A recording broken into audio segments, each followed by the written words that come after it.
말씀 묵상의 중요성에 대해서 제가 한 가지 이야기를 더 나누려고 해요. 여러분 올 1년 동안 우리 주일 설교 설교 계획이 무엇인지 여러분 잘 아시지요?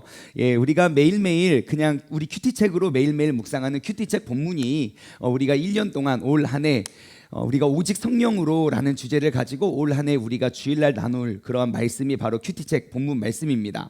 그래서 여러분 혹시 큐티책 본문 말씀이라고 오늘 교회 오실 때 성경책 말고 큐티책 가지고 오신 분 계시면 안 됩니다. 우리가 꼭 예배 시간에는 꼭 성경책을 가지고 우리가 갈 수 있는 습관을 아주 그런 좋은 습관을 우리가 들였으면 좋겠어요. 매일매일 제가 매주 말씀을 준비하는 입장에서 한번 제가 큐티의 중요성에 대해서 나눠볼게요.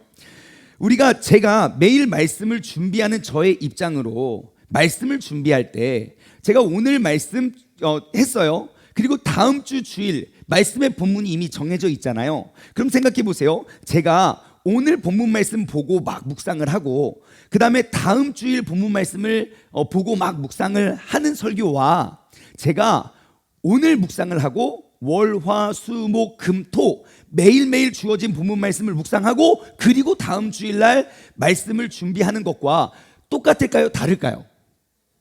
왜 다르죠? 묵상을 맨날 했으니까 왜 다르죠? 내가 이 오늘 주어진 본문 말씀을 온전히 이해하기 위해서 요한복음 3장 보고 5장 보는 것과 3장을 구체적으로 보고 4장을 구체적으로 보고 5장을 보는 것은 다를 거예요. 모든 내용과 이야기와 내가 습득력이 그냥 그 사건만 보는 게 아니라 왜 이 사건이 이루어졌고 그 뒤에 어떠한 사건이 이루어질지 알고 그 사건을 보는 것은 굉장히 다를 이라는 것이죠.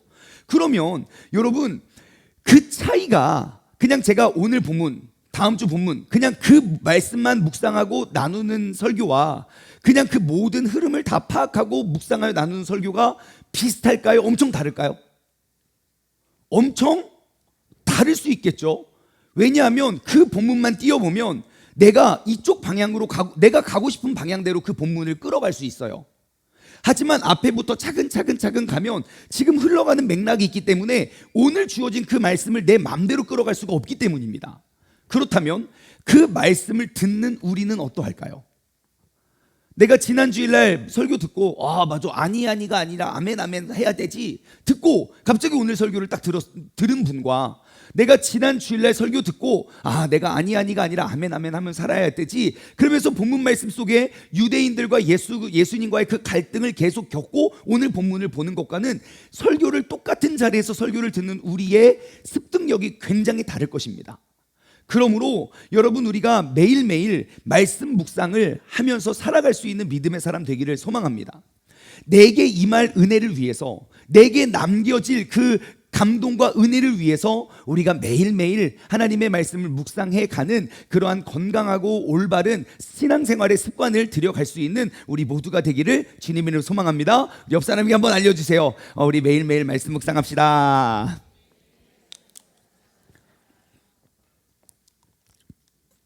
여러분 혹시 영의 실체가 있습니까? 없습니까? 영의 실체, 눈에 보이는 육의 실체 말고요. 영의 실체가 있습니까? 없습니까? 있습니까? 증명하실 수 있습니까? 본 적 있나요? 혹시 하나님 보신 분? 어떻게 생겼어요? 머리 길어요? 짧아요? 네? 어떻게 남자예요? 여자예요? 여러분 하나님 봤어요? 그럼 반대로 마귀 본 적 있습니까? 제가 꿈을 꿨는데 그 꿈이에요, 꿈. 영의 실체를 내가 증명할 수 있습니까? 없습니까? 증명은 못하는데 있기는 있어요? 참 믿을 수가 없네요. 자, 우리가 영의 실체를 한번 증명해 볼까요? 여러분 영적인 세계는 우리 사람의 육의 눈으로는 잘 보이지가 않습니다. 그래서 눈에 보이지 않기 때문에 우리가 그 영의 실체를 이렇게 증명하기가 좀 쉽지가 않아요. 하나님을 믿지 않는 사람들 가운데 적지 않은 사람들이 이렇게 말합니다. 내가 하나님이 어딨어? 내가 그 하나님 오라 그래. 내가 그 하나님 보면 내가 믿을게. 그죠? 하나님 보면 죽는다는 생각을 못해서 그래요. 나는 보는 것만 믿는 사람이야. 내가 어디 보이지도 않는 것까지 믿어. 나는 내 주먹만 믿는다 하시는 분들이 계세요. 그렇죠? 우리가 잠깐이지만 오늘은 이게 주제가 아니어서 잠깐이지만 우리가 그 영의 실체를 한번 증명해 보길 원해요. 여러분 모든 음악, 미술, 영화, 예술, 그러니까 창작물을 만드시는 분들에게 있어서 당신에게 이 창작물이 나오게 된 가장 중요한 것이 무엇입니까? 라고 물으면 이구동성으로 하는 말이 영감을 받아서 했다고 그래요. 이미 있던 거를 배워서 하는 사람 말고요, 없던 거를 무엇인가 새로운 노래나 새로운 연주나 아니면 새로운 영화나 그런 모든 것들을 창작을 하시는 분들에게 있어서 제일 중요한 건 영감이라고 해요. 이런 육감이 아니라 영감이요. 자, 그래서 그 사람들은요 영감을 받은 대로 그 육이 반응을 합니다. 그래서 내가 음악을 하는 사람들이라면 영감을 받는 대로 그것을 음악에 녹여내고요, 영화를 만드는 사람은 영감을 받은 대로 영화를 만들고요, 그림을 그리는 사람도 영감을 받은 대로 그것을 내 재능으로 표출을 해낸다는 것이에요. 그것을 바꾸어 말하면 영감이 없이는 어떠한 창작물도 나올 수가 없다는 거예요. 자, 우리가 무엇인가를 창작했다는 것은 그에 따른 영감을 내가 받았다는 말이에요. 그렇다면 나에게 그 영감을 전해주는 실체는 몇 개가 있을까요? 나에게 영감을 가져다주는 실체 하나일까요? 두 개일까요? 세 개일까요? 네 개일까요? 예, 그 영감의 실체는 딱 두 개가 있습니다. 하나님의 영과 마귀의 영. 우리가 하나님 아니면 마귀, 빛 아니면 어둠, 선 아니면 악, 우리는 그 영적 실체를 딱 둘로 나눠볼 수 있는데요, 여러분 이 영적 실체를 우리가 발견하기 위해서 한번 실험을 한번 해볼게요. 텔레파시 게임이라고, 여러분 혹시 텔레파시 게임 아십니까? 요즘 젊은이들은 그것을 그 밸런스 게임이라고 하는데, 여러분 혹시 텔레파시 게임 아세요? 그건 뭐냐면요, 우리 둘이, 그러니까 저하고 여러분들하고 제가 두 가지 제시어를 드릴 거예요. 그러면 그 중에 한 가지를 생각을 해서 같은 것을 말하면 이기는 거고 다른 거를 말하면 지는 거예요. 한번 저랑 텔레파시 게임 연습 한번 해볼까요? 자, 제시어를 드릴게요. 짜장면 아니면 짬뽕. 고민하지 마시고 하나 둘 셋, 짜장! 자, 짬뽕은 다 탈락이에요. 짜장면, 자 이런 거예요. 저랑 텔레파시 한번 더 해볼까요? 콜라 사이다. 하나 둘 셋, 콜라! 자, 사이다 다 탈락. 한 번만 더 해볼까요? 산 아니면 바다. 하나 둘 셋, 산! 산 아주 좋아요. 자, 여러분 어렵지 않죠? 자, 그러면 이제 실전으로 들어가 볼게요. 자, 여러분 이제 자신 있게, 여러분과 제가 지금까지는 이 세 가지 질문은 다 답이 달랐거든요. 근데 이 질문에 대해서는 어떤지 한번 우리가 그 텔레파시 게임을 한번 해봤으면 좋겠어요. 자, 이제 본선으로 들어갑니다. 자, 여러분 마음속에 마귀를 한번 떠올려 보시죠. 마귀를 머릿속으로 한번 떠올려 보세요. 마귀 어떻게 생겼을까? 자, 다 떠올렸습니까? 마귀? 저 떠올리시면 안 됩니다. 내 남편과 아내 안 됩니다. 그런 육적인 실체 말고요, 영적인 실체요. 영적인 실체 그 마귀를 한번 떠올려 보세요. 자, 그럼 질문. 자, 마귀의 머리에는 뿔 아니면 링도너츠?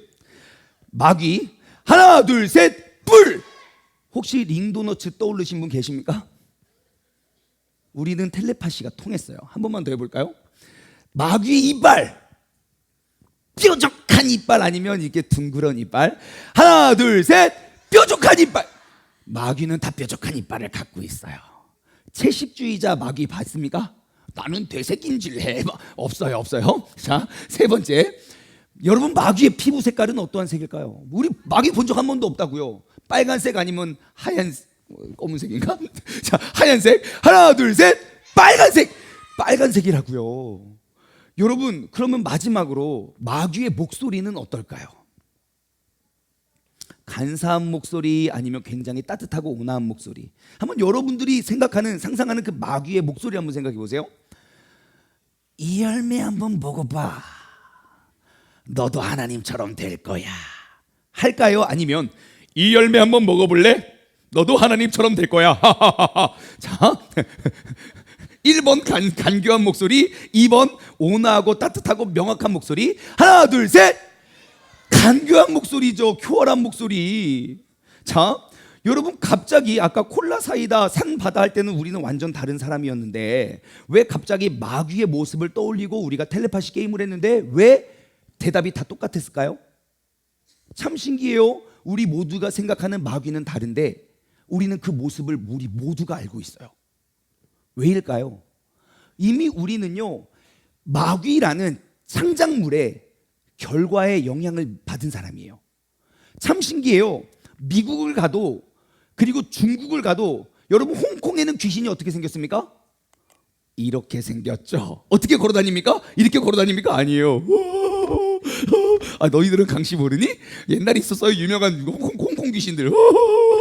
이렇게 걸어다녀요. 그 걸어다니면 되는데. 여러분 미국 귀신들은 어떻게 다닙니까? 예? 공중에 떠다녀요. 막 그러고 일본 귀신들은 어떻게 걸어다닙니까? 막 네 발로 기어다녀요. 각 나라마다 귀신과 마귀의 모습은 다 달라요. 근데 그들 모두에게는 공통적인 특징이 있어요. 우리가 함께 나눴던 이런 거요. 왜일까요? 서로들 소통했을까요? 나 이번에 마귀를 창작하려고 하는데 너희도 한번 그렇게 해볼래? 그렇지 않아요. 그들이 받는 영감이 똑같기 때문이에요. 내가 마귀를 그리고 싶은데 그 마귀의 영감을 받아서 그려낸 모습이 똑같다고요. 그 영적인 영감을 주는 실체가 똑같기 때문에 우리는 그에 대한 똑같은 반응을 보여줄 수 있는 거예요. 여러분, 하나님의 영으로 사는 사람과 마귀의 영으로 사는 사람들에게는요 너무너무 비슷한 그러한 모습들이 다 드러나게 되어 있어요. 우리가 그리스도인이라고 불림을 받아요. 지금 현대인의 그리스도인의 정의는 우리가 빠지지 않고 교회를 가는 사람 혹은 예수님을 믿는 사람을 우리는 그리스도인이라고 불렀지만 옛날엔 그렇지 않았어요. 신약 성경 전체 통틀어서 그리스도인이라는 단어는 2번인가 3번밖에 나오지 않아요. 근데 누구에게 언제부터 그리스도인이라는 그런 말이 시작됐냐면 신약 성경 사도행전 11장 25절 26절 제가 짧으니까 읽어드릴게요. 사도행전 11장 25절 26절은 말해요. 바나바가 사울을 찾으러 다소에 가서 만남에 안디옥에 데리고 와서 그 안디옥 교회라는 곳에 모였어요. 둘이 누굽니까? 바울과 바나바가 모여서 1년간 모여 있는 큰 무리를 가르쳤어요. 안디옥에 있는 교회에서 1년 동안 바울과 바나바가 그 무리를 계속 가르쳤어요. 그러니까 제자들이 안디옥에서 비로소 그리스도인이라 일컬음을 받게 되었더라 그래요. 그러니까 거기서 한 곳에 들어가서 막 성경을 배우고 나왔어요. 각기 다른 연령과 각기 다른 성격의 사람들이 들어가서 말씀을 배웠는데 들어갈 때는 다 다른 사람들인데 나올 때는 뭔가 특정한 공통적인 특징이 보이는 거예요. 하는 단어가 똑같고 말이 똑같고 하는 행동이 똑같고 계속 예수님 믿으라 그러고 막 예수님 믿어야 구원 받는다고 막 천국 간다고 그들이 하는 말이나 그들의 하는 행동이 너무 똑같은 거예요. 그래서 이러한 말과 이러한 행동을 하는 사람들을 우리는 그리스도인이라고 부르자 라고 해서 1년간 말씀을 배우고 흩어진 그들이 만들어낸 별명이 그리스도인이에요. 맨날 시도 때도 없이 예수님 믿어야 천국 간다고 그 악님한 예수 천당 불신지옥 말하는 사람들, 저러한 사람들 뭐라고 말하지? 저러한 사람들을 그리스도인, 예수쟁이라고 부르자라고 시작된 거예요.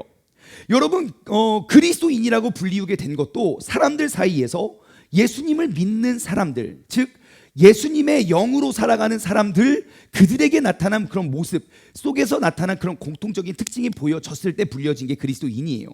이처럼 영적인 세계는 딱 둘로 나눌 수 있습니다. 우리에게 영감을 주는 실체, 하나님 아니면 마귀.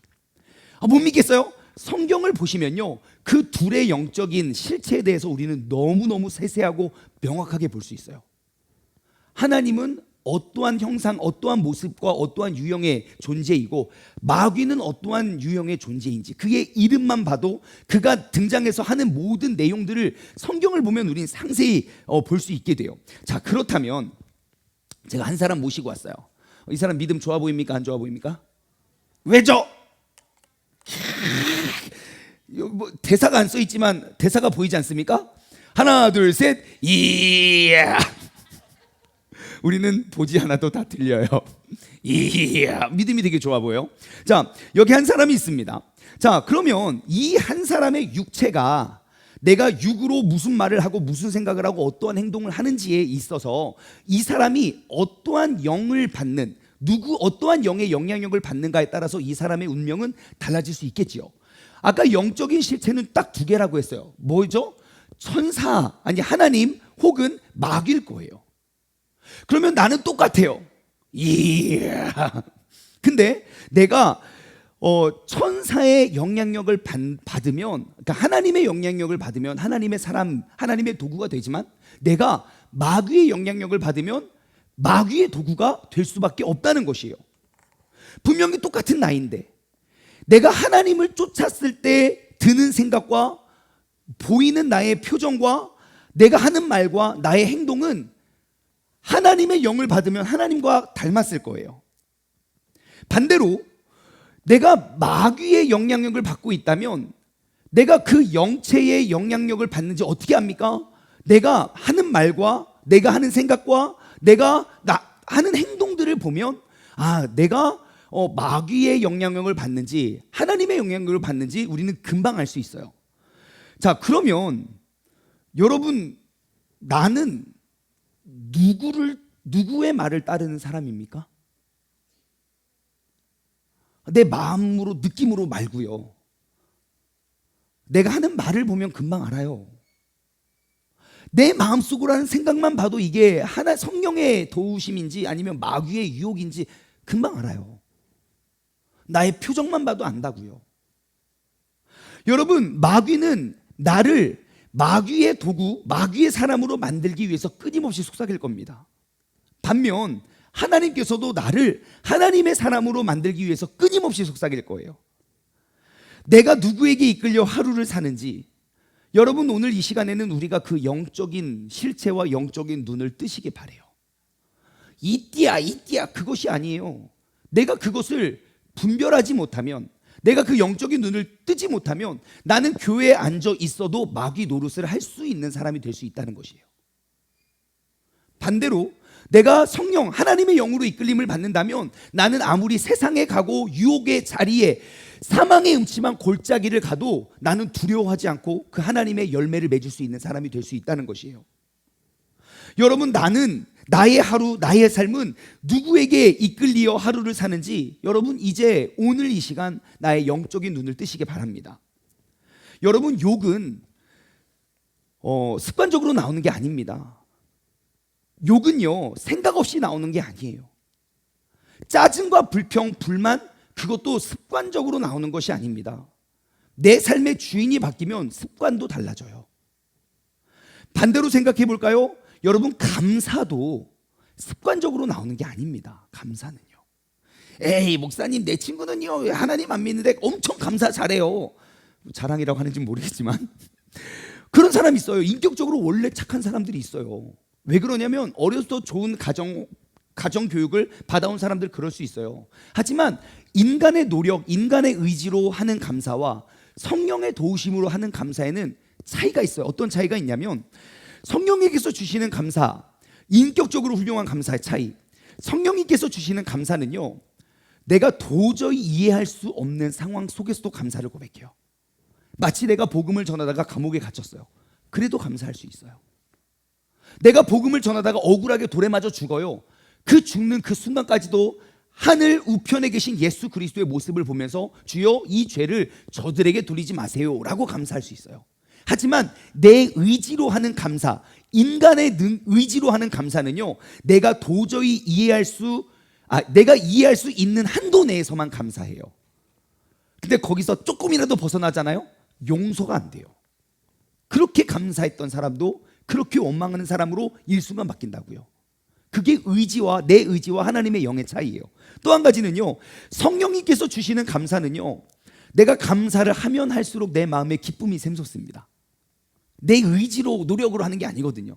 주님께서 도와주시는 그런 마음으로 막 감옥에서 기도하고 찬양한다니까요. 막 그래요. 왜냐하면 내가 의지로 만들어내는 감사가 아니라 내 안에 샘솟는 감사이기 때문이죠. 반대로 인격적으로 하는 감사는요, 내가 감사를 말은 하지만 점점 우울해져요. 감사하지요. 그러면서 속으로 다 죽어가요. 암 걸렸어요. 막 이렇게 힘들어요. 그러므로 우리가 똑같은 감사의 모습도 우리가 어떠한 영에 이끌리는지를 분간하는 건 참 중요하겠죠. 여러분, 이 자리에 있는 우리가 하나님의 뜻을 행하는 사람인지 마귀의 뜻을 행하는 사람인지 여러분 구분할 수 있을까요? 없을까요? 한번 여러분 대답해 보실래요? 목사님, 저는 일주일을 살면서 난 오직 하나님의 뜻을 행하는 사람으로 살았습니다. 자신 있게 손 들어볼까요? 하나 둘 셋. 그럼 이 다음에 다 들어야 돼요. 목사님, 저는 신앙생활을 하고 있음에도 불구하고 하나님의 뜻보다 마귀의 뜻을 더 따랐던 한 주를 보냈습니다. 하나 둘. 안 들으면 지는 거예요. 하나 둘 셋. 우리 친구들도 그랬구나. 내리세요. 손 내리세요. 내리세요. 오늘 본문 말씀은요, 내가 예수님의 말씀을 들으면서도 하나님의 뜻을 행하지 못하는 사람들에 대한 권면을 하고 있어요. 내가 사람으로서 하나님의 뜻을 행하는 사람이 되기 위한 그런 명확한 기준과 방법을 우리에게 가르쳐주고 있어요. 오늘 본문 말씀 17절 말씀을 한번 볼까요? 17절. 사람이 하나님의 뜻을 행하려면 이 교훈이 하나님으로부터 왔는지 내가 스스로 말함인지 알리라.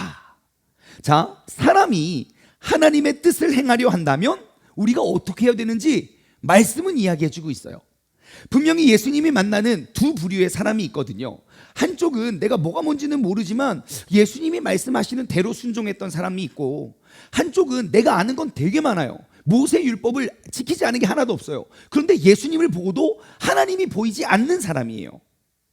그럼 나의 믿음과 나의 신앙은 과연 무엇인지, 내가 매주 이렇게 와서 예배를 드리고 있는데 그를 통해서 진짜 하나님의 뜻을 이루는 사람인지, 아니면 이 자리에 있지만 예수님을 부르짖고 예수님과 가까이 함께 있지만 내가 그냥 사람의 뜻, 마귀의 뜻을 이루며 살아가는 사람인지를 우리가 점검해 봤으면 좋겠어요. 저는 먼저 드는 생각이, 야, 사람이 하나님의 뜻을 행하는 것이 가능합니까? 불가능합니까? 한번 생각해 보세요. 여러분이 하나님이라고 칩시다. 내가 이 땅 가운데 이루고자 하는 나의 뜻을, 거룩하고 고귀하고 순결한 흠이 없고 거짓이 없는 그 고귀한 뜻을 이루려고 하기에 나를 도구로 쓰겠습니까? 안 쓰겠습니까? 여러분 어떻게 하실래요? 장충만 네? 가서 나의 거룩한 뜻을 이루. 여러분 맡기시겠습니까? 아멘입니까? 아멘. 여러분, 내가 조금의 죄와 흠도 없는 하나님이라면 그 뜻을 나에게 맡긴다는 것 자체가 저는 조금 이해가 되지 않아요. 왜냐하면 나보다 훌륭한 사람 많겠죠. 나보다 죄가 없는 사람 많겠죠. 근데 왜 하나님은 나를 부르셨냐는 거예요. 그 하나님의 뜻을 이루기 위해서. 우리는 이 문장 속에서 발견할 수 있는 건 하나님의 그 한없는 용서와 은혜와 사랑을 우리는 발견할 수 있게 돼요. 내가 생각하는 나의 가치는 너무너무 연약하고 부족하고 죄가 많은 가치이지만, 나를 부르시고 나를 보내실 하나님의 가치는 나는 너무너무 고귀한 사람인 거예요. 마치 사울이 바울로 변했을 때 모든 사람들은 사울의 만행을 보면서 너는 희망이 없고 저 사람 하나님 빨리 죽여달라고 사람들은 이야기하지만, 하나님이 보셨을 땐 그렇지 않았거든요. 누구도 감당할 수 없는 그 일을 사울이라는 사람이 감당할 수 있기 때문에 그를 불러서 보냈어요. 그렇다면 오늘 이 자리에 하나님께서 많고 많은 사람들 가운데 우리를 왜 부르셨을까요? 하나님의 그 뜻이 나를 통하여 이루어질 수 있기 때문이겠죠. 자, 그러면 오늘 이 예배를 통해서 우리 모두가 하나님의 뜻을 행하며 살아갈 수 있는 우리 모두가 되기를 소망합니다. 그러면 사람이 하나님의 뜻을 행하기 위해서 우리가 해야 될 것, 첫 번째, 첫 번째 뭘 해야 되냐면요, 분별해야 됩니다. 시작. 여러분, 우리가 분별하지 못하면요, 아무리 열심으로 신앙생활을 하더라도 모든 것이 헛된 것이 될 수 있습니다. 마치 오늘 본문 말씀의 유대인처럼요. 오늘 본문 말씀 17절을 다시 한번 보면요, 사람이 하나님의 뜻을 행하려 한다면 이 교훈이 하나님께로부터 왔는지 내가 스스로 말함인지 알리라는 거예요. 하나님의 뜻을 이루기 원한다면 지금 나의 믿음 생활이 하늘로부터 하늘로부터 내려온 건지 아니면 나의 의지와 나의 노력인지를 분별해야 된다고 말을 해요. 여러분, 지금 이 가르침을 받는 유대인들은 태어나면서부터 율법을 안 지킨 게 하나도 없어요. 근데 예수님의 가르침은 뭐냐면, 지금 너희가 모세 율법이라고 말하는 그 율법이 하늘로부터 온 것인지 네 안에서 나온 건지 네가 분별하라는 거예요.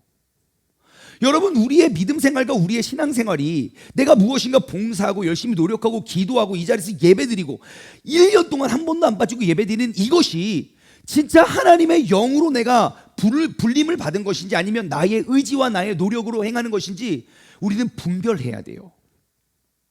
여러분, 성경에 사도 요한과 그리고 사도 바울은 이 영의 분별에 대해서, 우리가 분별이 얼마나 중요하고 왜 해야 되는지에 대해서 이렇게 명확하게 가르쳐주고 있어요. 여러분, 성경을 한번 찾아보세요. 요한 1서 4장 1절. 요한 1서는 맨 뒤쪽에 있습니다. 신약성경 391쪽 한번 찾아볼게요. 이제 안 나오죠? 이제 성경책을 안 갖고 오면 답답할걸요. 자, 신약성경, 이런 거 너무 중요한 말씀이니까 막 밑줄도 쳐놓고 동그라미도 쳐놓으세요. 신약성경 391쪽 요한일서 4장 1절 한 목소리로 읽어볼게요. 시작. 사랑하는 자들아, 영을 다 믿지 말고 오직 영들이 하나님께 속하였나 분별하라. 많은 거짓 선지자가 세상에 나왔음이니라. 그래요. 여러분, 영 분별은 내가 해야 되는 거예요. 미혹당하지 않기 위해서 우리는 더욱더 분별의 영을 가져야지, 미혹당할까 무서워서 그곳에 가지 않는 게 답이 아니라고요. 성경은 어디에서도 이단들이 판치는 고린도 교회나 그리고 사도 요한이 말하는 그때나 우리가 더욱더 성령으로 그 참과 거짓 모든 영을 다 믿고 따르지 말라고 이야기해요. 여러분, 이단들은요 코란 가지고 와서 아니면 뭐 법전 가지고 와서 우리에게 미혹하지 않아요. 성경책 들고 와서 미혹해요. 이게 옳은지 그른지 우리가 분별해야 되잖아요. 근데 여태까지 한국교회가 어떻게 했냐면요, 들어오지 말라 그랬어요. 출입을 금지하는 것이 영의 분별입니까? 뭐 그럴 수 있겠지요. 하지만 정답은 될 수 없어요. 이 자리에 있는 우리 모두가 영적인 분별력을 가지고 있다면 뭐 2단이든 3단이든 4단이든 누가 와서 우리를 유혹해도 우리는 능히 분별할 수 있습니다. 영이 다 같은 영이 아니에요. 그 영을 우리가 분별하기 위해서 우리가 하나님의 말씀을 알아야 된다는 것이에요. 그래서 여기서 말하죠. 영이 다 같지 않다. 하나님께 속한 영으로 우리가 분별하라고 말해요. 한 군데 더 찾아볼까요? 앞으로 넘겨서 고린도전서 2장이에요. 고전 2장. 제가 가진 성경으로는 264쪽에 있어요. 265쪽. 고린도전서 2장 13절과 14절이에요. 이것은 사도 바울이 많은 이단들이 그 고린도 교회 사람들을 미혹했을 때 사도 바울이 그 고린도 교회 성도들에게 했던 말이에요. 고린도전서 2장 13절과 14절. 색연필 있으신 분들은 이런 데 밑줄 쳐놓으면 좋아요. 우리가 같이 읽을까요? 시작. 우리가 이것을 말하거니와 사람의 지혜가 가르친 말로 아니하고 오직 성령께서 가르치시는 것이로 하니 영적인 일은 영적인 것으로 분별하느니라. 육에 속한 사람은 하나님의 성령의 일들을 받지 아니하나니 이는 그것들이 그들에게 어리석게 보임이요 또 그는 그것들을 알 수도 없나니 그러한 일은 영적으로 분별하게 되기 때문이다. 그러니까 친구들이 나를 유혹하고 미혹할 때 이것이 옳은지 그른지 분별할 수 있는 건 성령의 일이라고요. 그리고 그 뒤로 넘기면 고린도전서 12장 보잖아요. 고린도전서 12장은 은사장이라고 표현을 해요. 그래서 그거를 한번 소개해 드릴게요. 고린도전서 12장 4절부터 11절 잘 한번 들어보세요. 은사는 여러 가지나 성령은 똑같고 직분은 여러 가지나 주는 같으며, 그러니까 그 원동력, 영적인 실체는 똑같대요. 또 사역은 여러 가지나 모든 것을 모든 사람 가운데서 이루시는 하나님은 똑같대요. 하나님은 같지만 나타나는 모습이 다르대요. 자, 그러면서 하는 말 7절 각 사람에게 성령을 나타내심은 유익하게 하려 하심이다. 어떤 사람에게는 성령으로 말미암아 지혜의 말씀을, 어떤 사람에게는 성령을 따라 지식의 말씀을, 어떤 사람에게는 같은 성령으로 믿음을, 어떤 사람에게는 한 성령으로 병 고치는 은사를, 어떤 사람에게는 능력 행함을, 어떤 사람에게는 예언함을, 어떠한 사람에게는 영들을 분별함을. 여기 나오잖아요. 성령이 임하시면 나타나는 증상 중에 하나가 영적인 분별이에요. 이것이 나의 의인지 하나님의 원함인지 하나님의 뜻인지 그것을 분별할 수 있게 도와주는 것이 바로 성령이에요. 그래서 올 한 해 우리가 오직 성령님을 의지하며 살아가자는 거예요. 여러분, 성령님은 참과 거짓, 진리와 거짓을 명확하게 분별해 주시는 분입니다. 우리가 오직 성령님을 의지해야 되는 이유는 그분이 내 안에 내주하실 때에야 우리는 이것이 독인지 약인지 분별할 수 있기 때문이에요. 마귀는 수만 가지 것들로 우리를 바꾸어서 속일 거예요. 아니, 과일 먹는 게 하나님 배반하는 거랑 무슨 상관입니까? 근데 분별하지 못했던 하와는 그 과일을 따먹음으로 하나님을 배반하잖아요. 우리가 그러한 영적인 모습과 영적인 가르침과 교훈을 우리가 얻기 위해 더욱더 성령님을 의지하며 살아갈 수 있는 그러한 삶이 되기를 소망합니다.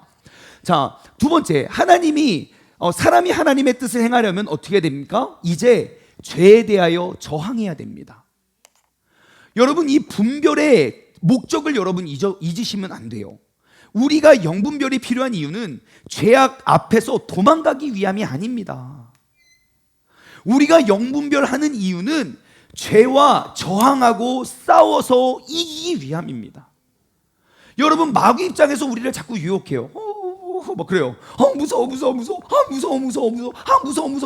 그러면요, 마귀는 아무것도 우리 공격 안 해도 돼요. 위험만 하면 다 도망가요. 믿음 절대 안 자라나요. 하지만 우리가 영 분별해야 되는, 이것이 하늘로부터 온 것인지 내 뜻인지 마귀의 속임수인지 우리가 분별하기 위함은 저항하기 위함이에요. 쥐들이 모여서 회의했다면서요. 이 방울을 고양이가 언제 올지 모르니까 걔는 걸어다닐 때 소리도 안 나, 점프해도 소리가 안 나. 근데 있잖아, 내가 좋은 방법을 알아냈어. 뭐야? 이 방울을 그 목에 걸기만 하면 돼. 딸랑딸랑딸랑. 그래, 너무 좋은 생각이다. 근데 한 가지 문제가 있어. 뭐? 누가 이 방울을 고양이 목에 거느냐야. 여러분, 우리가 신앙생활 그렇게 하는 거 아닙니까? 마귀 있는 거 알아요. 무서운 거 알아요. 근데 우리는 마귀를 제압할 수 있는 하나님과 성령님을 의지한다고 말하면서 우리가 기껏 영 분별해서 하는 행동이 뭡니까? 피해요. 도망가요. 글로 가면 안 된대요. 오지 못하게 해요. 아니에요. 우리가 영 분별을 했다면 그를 저항해야죠. 나의 몸을 더 이상 악에게 내어주지 않기 위해서 우리는 싸워야죠. 성령의 사람은요, 더 이상 저항력 없이 영적인 싸움에서 지지 않습니다. 내가 그 영적인 싸움에서 능히 이길 힘을 성령님으로부터 받고 우리가 싸워낼 수 있는 우리 모두가 되기를 소망합니다. 근데 목사님, 전 너무 의지도 약하고요. 괜찮아요. 저항하는 한 전쟁은 끝나지 않아요. 제가 이번에 지금 전 세계적으로 일어나는 전쟁들을 보면서 그거 많이 느껴요. 여러분, 그 강대국 러시아와 우크라이나 그때 그랬어요. 이거 2주 안에 전쟁 끝난다 그랬어요. 2년이 돼도 안 끝나요. 왜 그런지 아십니까? 작은 나라가 계속 저항하기 때문에 전쟁은 안 끝나요. 언제 끝나는지 아십니까? 저항력이 없을 때 끝나요. 여러분, 이스라엘과 하마스 그 쬐끄만 도시예요. 왜 아직도 전쟁이 안 끝나고 전쟁이 계속 커지는지 아십니까? 계속 저항하기 때문이에요. 여러분, 마귀가 아무리 우리를 공격해도요, 내가 저항하는 한 우리는 절대 패배하지 않아요. 넘어지면 어때요? 또 일어나면 되죠. 나 무서워. 뭘 무서워지? 성령님으로 그냥 가면 되죠. 혼자 싸울 힘이 없으면 그 기도를 부탁하면 되죠. 내가 저항하는 한 전쟁은, 영적인 싸움은 끝나지 않습니다. 우리에게 영원한 패배는 없어요. 아무리 어려운 일이 있고 아무리 억울한 일을 당하고 스스로 목숨을 끊는 이 사람들의 이유가 무엇입니까? 저항력을 잃어버렸기 때문이에요. 이제 다 끝났다. 더 이상 희망이 없다. 그래서 죽는 거예요. 여러분, 피하려고 영분별하지 마십시오. 싸워서 이기고 언제가 될지 모르지만 끝까지 우리가 견뎌낼 수 있는 힘을 얻기 위해서 영분별하십시오. 우리가 그리스도인이라면, 우리가 성령의 사람이라면 그 죄에 대해서 끝까지 저항합시다. 영적인 전쟁을 포기하지 마십시오. 또 넘어지고 또 쓰러져도 다시 일어나 싸우고 또 부딪히십시오. 내가 저항하는 한 내 안의 영적 싸움은 절대로 패배로 끝나지 않습니다. 내가 저항하는 한 우리는 반드시 승리할 것입니다. 이제는 영분별을 가지고 옳은 선택을 하고 그릇된 것들을 저항할 수 있는 우리 모두가 되기를 소망합니다. 사람이 하나님의 뜻을 행하려면 마지막으로 세 번째, 같이 읽어볼까요? 시작. 하나님의 영광을 구해야 합니다.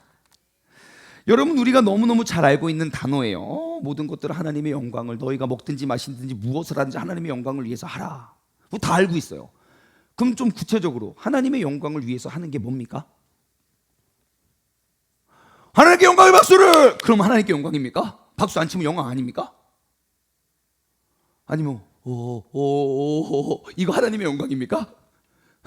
자기의 그냥 감정적인 감동입니까? 여러분, 하나님의 영광을 위해서 하는 게 뭐예요? 너무 뭔지도 알겠는데 뭔가 너무 추상적이에요. 그래서 제가 이거를 좀 쉽게 접근해 볼게요. 영광이라는 단어를 좀 바꿔서 설명해 보면, 이 영광이라는 단어를 기쁨이라는 단어로 한번 바꿔볼게요. 우리가 앞서 영분별하자고 했잖아요. 이제 우리는 영분별하고 잘못된 죄악에 대해서 저항하는 그러한 사람이 돼야 돼요.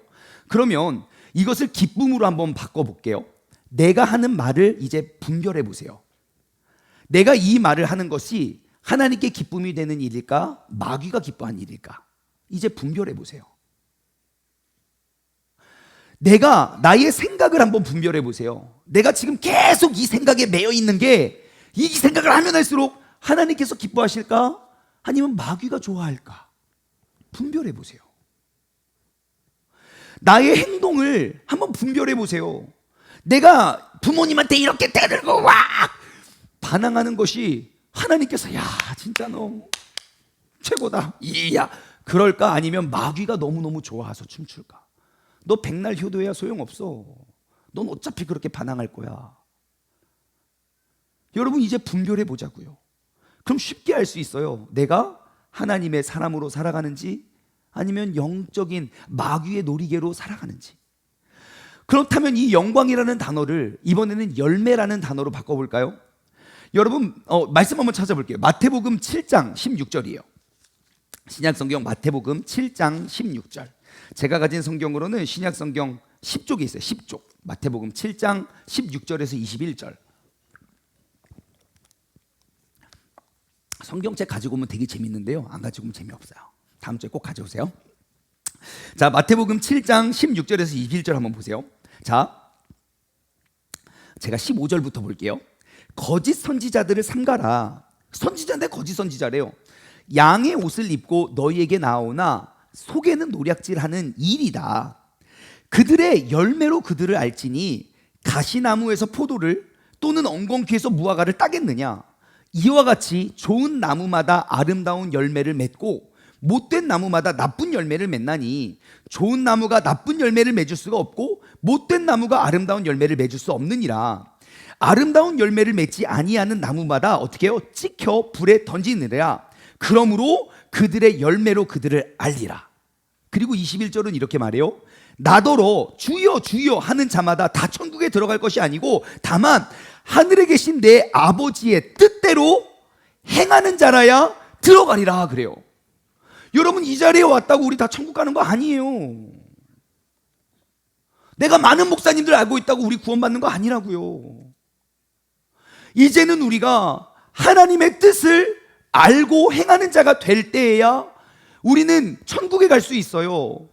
여러분, 성령의 사람은 반드시 열매가 맺혀지게 되어 있습니다. 나의 행동을 이제 분별해 보세요. 내가 여기에 와서 이렇게 주일날 이 자리에 온 것을 분별해 보세요. 그 열매를. 내가 여기에 왔다고 신앙생활 잘하는 것 같습니까? 아니요. 열매가 없는 신앙생활은 찍혀 불에 던질 뿐이에요. 하나님의 영광을 위한 건 열매를 통하여 증명할 수 있어요. 여기에 와서 앉아있다고 무조건 열매가 좋지 않아요. 말씀이 뿌려졌는데 잡혀먹고 씹어먹고 막 가시에 찔려서 열매를 맺지 못하면 다 버려져요. 반드시 우리는 이 자리에 오매 열매가 맺혀져야 됩니다. 나의 직장생활을 한번 분별해 보십시오. 내가 직장생활에서 하나님의 어떠한 열매를 맺었는가? 하나님의 열매가 맺혀지지 않는다면 나는 수많은 마귀의 열매가 맺혀졌을 거예요. 내가 여전히 직장에서 나의 정체성이 그리스도인이 내가 저 교회 다닙니다. 교회 다닙니다. 내가 말하는 거 말고요. 나를 둘러싼 모든 사람들이 나를 봤을 때 느끼는 거, 이 사람 교회 다니는구나. 보여지지 않는다면 우리는 잘못된 열매를 맺고 있는 거예요. 내가 가정에서 교회 갔다 올게, 교회를 다녀왔는데 그 열매가 보이지 않는다면 여러분, 우리는 다 찍혀서 불에 던지는 존재밖에 되지 못해요. 그러므로 이 하나님의 영광이라는 단어를 하나님의 기쁨이고 하나님을 위한 열매로 한번 바꾸어 보십시오. 그럼 굉장히 분별하기 쉽습니다. 우리 아까 고린도전서 12장 봤잖아요. 고린도전서 13장 1절부터 3절은 이렇게 이야기하고 있어요. 내가 사람의 방언과 천사의 말을 할지라도 사랑이 없으면 소리나는 구리와 울리는 꽹과리가 된대요. 나는 지금 사랑의 말을 하고 천사의 방언을 하지만 그 안에 사랑이 없으면 울리는 꽹과리가 된대요, 세상에.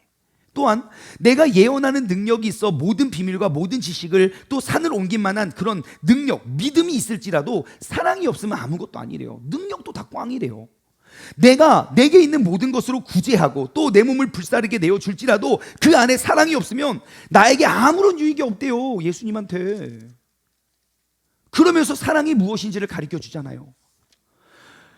여러분, 이제 내가 생각하기에 아무리 좋은 일, 내가 생각하기에 아무리 의로운 일, 내가 생각하기에 아무리 옳은 행동을 한다고 해서 거기서 멈추면 안 됩니다. 이제는 우리가 성령의 사람이라면 그 성령의 열매를 맺어갈 수 있는 저와 여러분 되기를 소망합니다.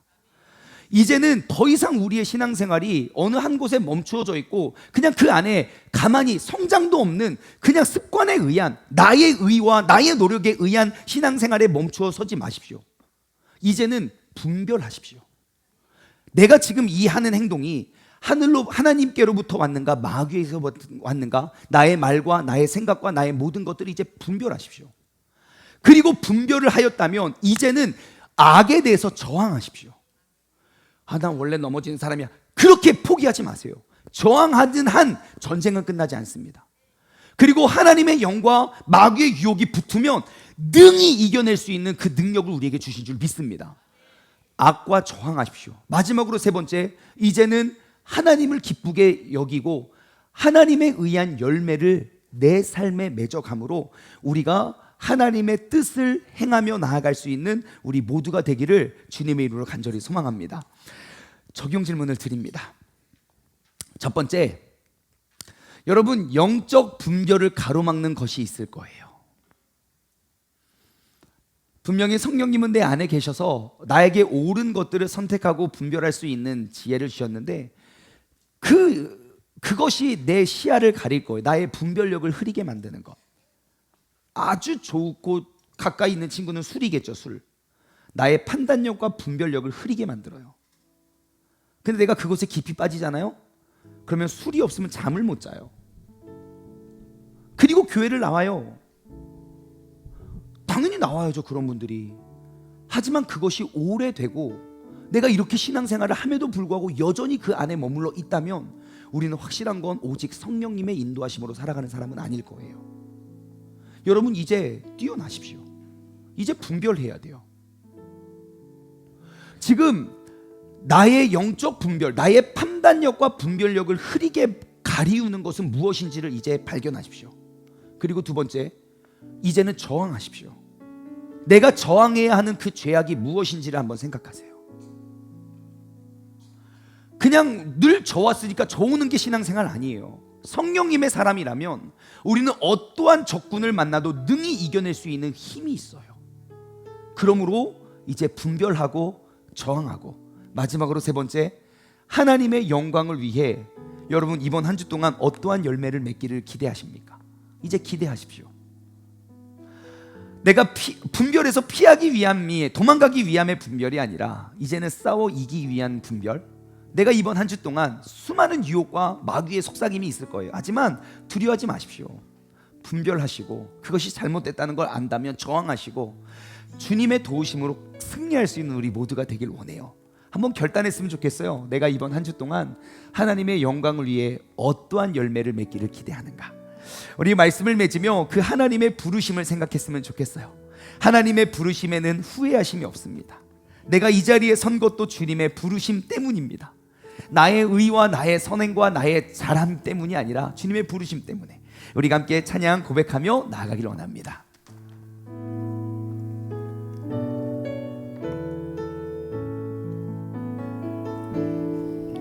하나님의 부르심에는 후회하심이 없네.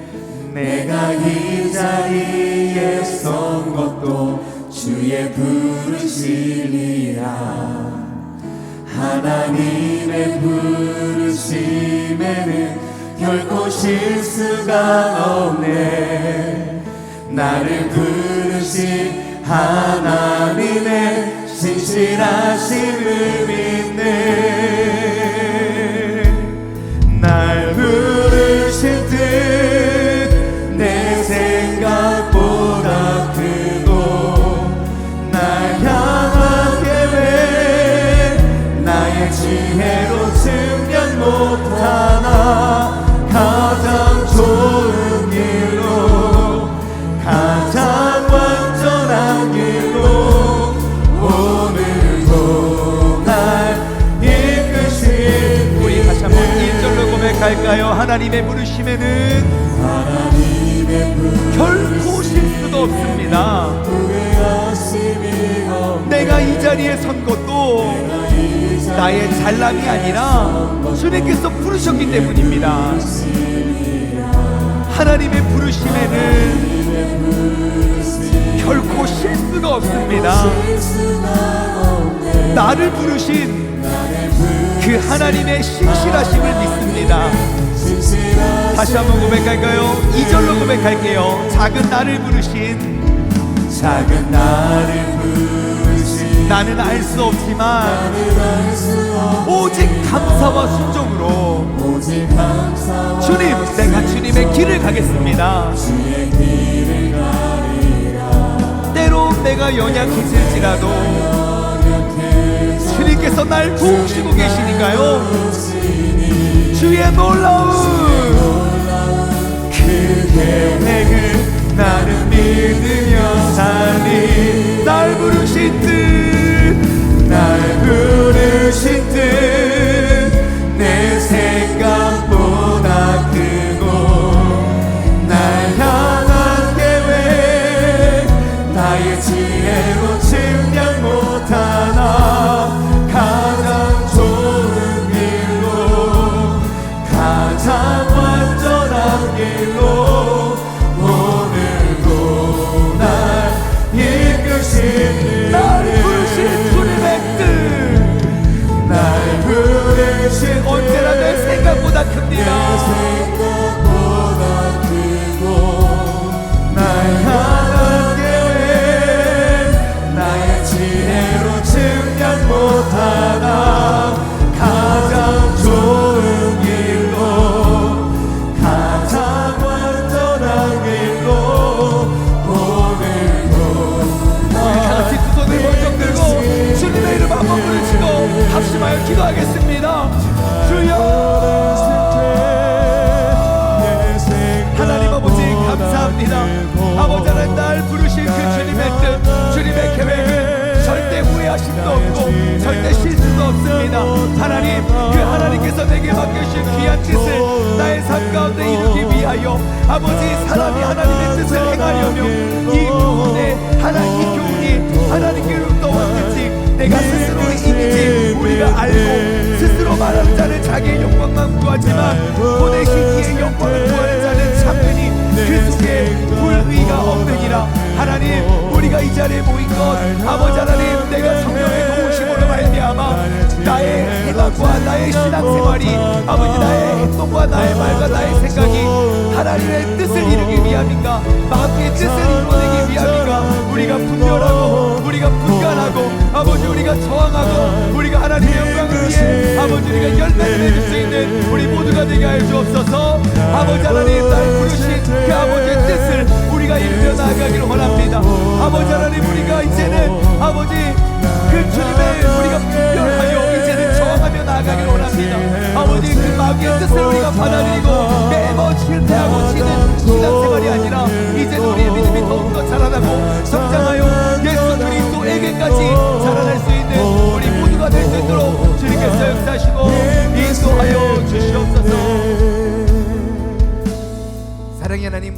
축원합니다. 2024년 한 해 우리는 오직 성령으로, 솔라 스피리투스, 오직 성령으로 우리는 우리의 모든 신앙생활과 우리의 삶을 내어 맡기길 원합니다.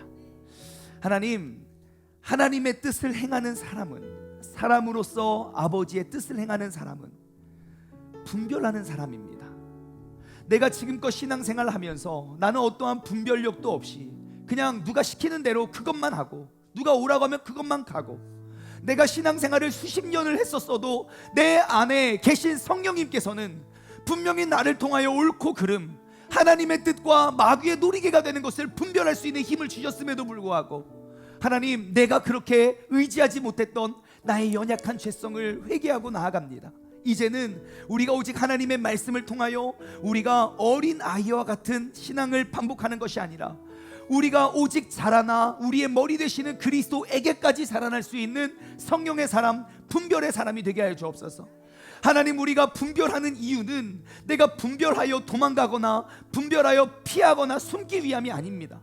내가 분별하는 이유는 진리가 거짓을 묵지르고 선행이 악의를 뒤덮을 수 있는, 우리가 돌파하고 뚫어낼 수 있는 그 죄에 대한 저항력을 키우기 위함입니다. 하나님, 우리가 더 이상 죄를 지지 않을까 무서워하고 떠는 것이 아니라, 어떠한 상황 가운데 사망의 음침한 골짜기를 다닐지라도 해를 두려워하지 않음은 주께서 나와 함께 하시기 때문이다. 우리가 죄에 저항하여 하나님의 한없는 능력으로, 권능으로 우리가 이겨낼 수 있는 우리 모두가 되게 하여 주옵소서. 하나님, 이제는 우리의 삶에 하나님의 영광을 구하는 사람이 되기를 원합니다. 말로만이 아니라 나의 삶에 주님을 더욱더 기쁘게 해드릴 수 있는 것, 내가 말로는 하나님께 영광이라고 말하면서 얼마나 마귀가 좋아하는 짓들을 해왔는지 모릅니다. 이제는 하나님의 기쁨을 위해 나의 말과 생각과 나의 모든 행동, 이제는 나아가 하나님의 열매를 위해서 복음 전파와 전도와 생명을 위한 그러한 열매를 맺기 위해서 쓰임받는 도구로 살아가게 하여 주시옵소서. 이제는 우리 주 예수 그리스도의 은혜와 아버지 하나님의 무한하신 사랑하심과 성령님의 교통하심이, 사람이 하나님의 뜻을 이루며 살아가기를 소망하는 사랑하는 우리 세종중문 가족들 머리 위에, 또 영상으로 함께하는 모든 성도님들 머리 위에 이제로부터 영원토록 함께 하시길 간절히 축원하옵나이다. 아멘.